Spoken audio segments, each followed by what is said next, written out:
Bienvenue sur On casse la croûte. Aujourd'hui, on poursuit notre petite recherche des recettes de Noël d'ici et d'ailleurs et on continue avec le Royaume-Uni. Alors aujourd'hui, on vous propose une recette de Christmas pudding pour le papa, c'est maintenant et c'est parti.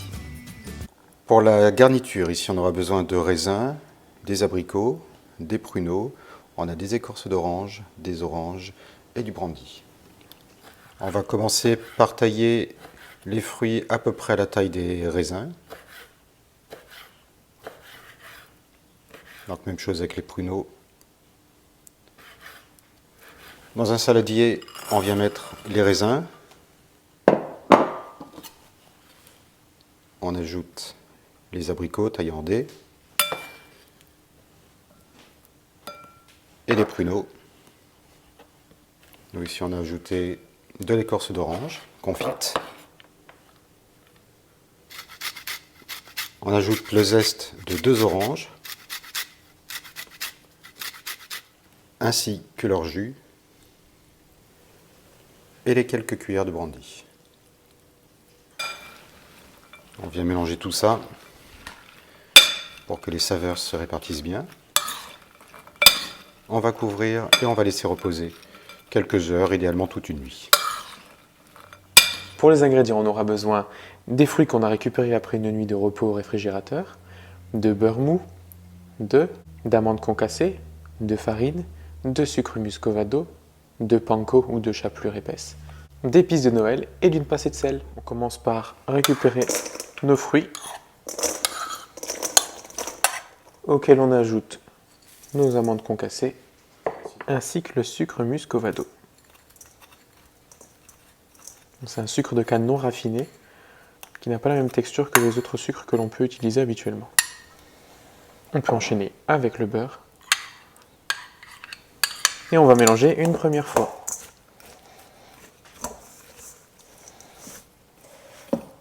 On va ajouter maintenant les 2 œufs battus, les épices et la pincée de sel.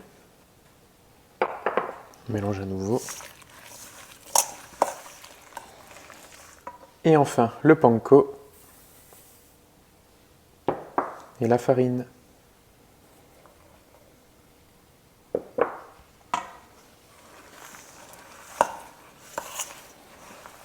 Et maintenant, il s'agira de mélanger jusqu'à obtenir une pâte bien homogène. On va venir beurrer le fond et les côtés d'un moule ou d'un cul de poule, comme on utilise ici. On récupère un petit disque de papier cuisson, papier sulfurisé, ou presque un disque, qu'on vient mettre dans le fond du moule, qu'on va légèrement coller avec le beurre. Et on va venir déposer donc la préparation. C'est une préparation assez compacte, hein, ça tient au corps, ça, il ne faut pas être trop surpris. Si vous avez déjà mangé du Christmas pudding, vous savez qu'il est rare qu'on fasse des très très grosses parts. Et souvent on va le servir avec un petit peu de crème anglaise. Ou même juste de crème liquide. Et parfois même juste de la crème liquide.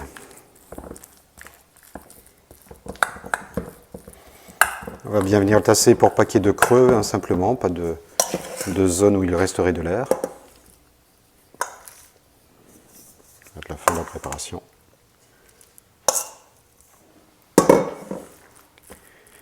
Le plat est assez lourd, je pense que ça va être un beau bébé. Hein.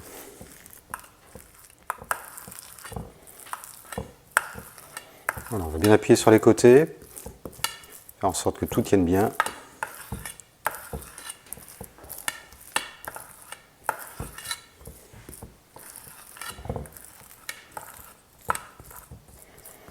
Et maintenant, on va venir recouvrir le Christmas pudding avec du papier parchemin, du papier cuisson, et puis également de l'aluminium.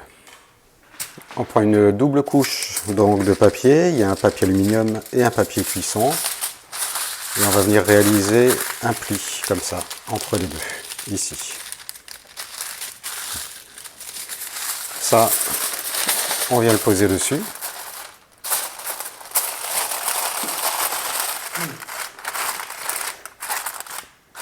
Voilà, quand c'est à peu près enveloppé, on va prendre de la ficelle et on va venir donc faire d'abord un premier tour pour enfermer tout ça.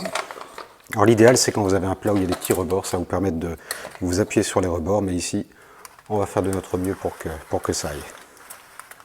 Voilà, on va faire un premier nœud ici, ça nous aidera déjà pour le serrer une première fois et puis on fera la suite après.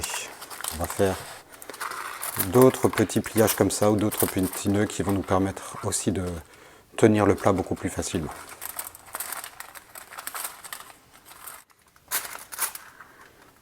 Ça va nous faire une poignée pour le prendre et pour le déposer et aussi le récupérer du plat dans lequel on va le cuire.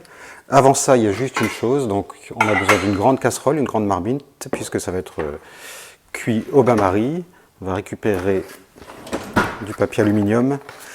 Alors l'idéal c'est d'avoir un petit quelque chose que vous pouvez mettre au fond qui va résister à la cuisson. Parce qu'on ne veut pas que le fond du pudding, du plat, touche le fond de la casserole. Donc nous on a fait un petit truc maison, simplement un cercle, on a mis de l'alu, on le met ici dans le fond, comme ça on ne touchera pas le fond, et puis ça devrait pouvoir passer. Ouais, impeccable, sans craquer, c'est parfait. Et ce qu'on va faire maintenant, c'est qu'on va mettre de l'eau tout autour, on va aller à peu près jusqu'à mi-hauteur. Pour la première fois ici, on met de l'eau froide, il sera nécessaire de la renouveler pendant la cuisson parce que ça va cuire assez longtemps. Mais quand on en remettra pendant la cuisson, il sera vraiment important de mettre de l'eau bouillante pour pas justement couper la cuisson. On passerait de quelque chose de bouillant à quelque chose de beaucoup trop froid, le temps que ça réchauffe à nouveau, on raterait le pudding. On va le mettre maintenant donc sur le feu, l'amener jusqu'à petit bouillon, le laisser couvert, et on rajoutera de l'eau régulièrement pour que justement le plat surtout ne soit pas vide. Pour le démouler, on vient le placer dans un peu d'eau chaude, ça permet de le décoller un peu des parois. Placer une assiette et on va le retourner. Voilà, on sent qu'il est parti, c'est bien. On y a retiré le plat,